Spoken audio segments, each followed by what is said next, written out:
Orang sering berkata, di dunia ini hanya ada satu sosok yang selalu baik, ibu.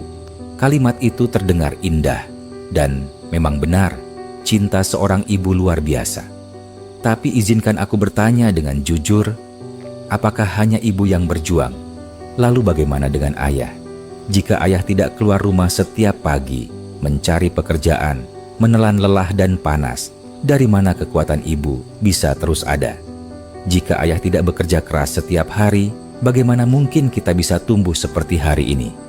Coba kita jujur pada diri sendiri. Dari semua uang yang ayah hasilkan selama hidupnya, berapa banyak yang benar-benar ia nikmati untuk dirinya sendiri? Hampir tidak ada. Sebagian besar habis untuk rumah, untuk sekolah, untuk makan, untuk masa depan anak-anaknya. Namun, dunia jarang membicarakan itu. Orang sibuk memuji pengorbanan ibu, dan itu tidak salah. Tapi ayah seringkali dilupakan, padahal ayah juga lelah. Ayah juga terluka oleh kerasnya hidup. Hanya saja, ia memilih berdiri diam, agar keluarganya tetap bisa bersandar. Ayah menahan capek tanpa mengeluh, menelan kecewa tanpa bercerita, dan tetap pulang membawa tanggung jawab, meski hatinya sudah habis tenaga. Anehnya, selama ayah masih kuat bekerja, ia hanya dianggap sebagai mesin pencari uang, bukan sebagai manusia yang punya perasaan. Dan ketika ayah sudah tua, ketika tubuhnya tak lagi sanggup bekerja, kata-kata itu mulai muncul. Ayah tidak pernah peduli. Padahal kenyataannya, ayah terlalu peduli, sampai lupa caranya menunjukkan.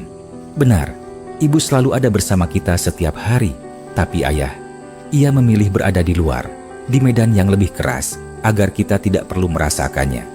Cinta ayah tidak berisik, tidak penuh kata manis, tidak pandai ditunjukkan. Cinta ayah tersembunyi dalam diam, dalam penyesalan yang tak terucap, dalam pengorbanan yang jarang terlihat. Jadi tidak benar jika hanya ibu yang baik di dunia ini. Ayah juga baik, hanya saja caranya mencintai sering tersembunyi di balik sunyi. Jika cerita ini mengingatkanmu pada ayahmu, atau membuatmu berhenti sejenak dan berpikir, kamu boleh berbagi ceritamu di kolom komentar. Bukan untuk membandingkan, tapi untuk saling mengingatkan.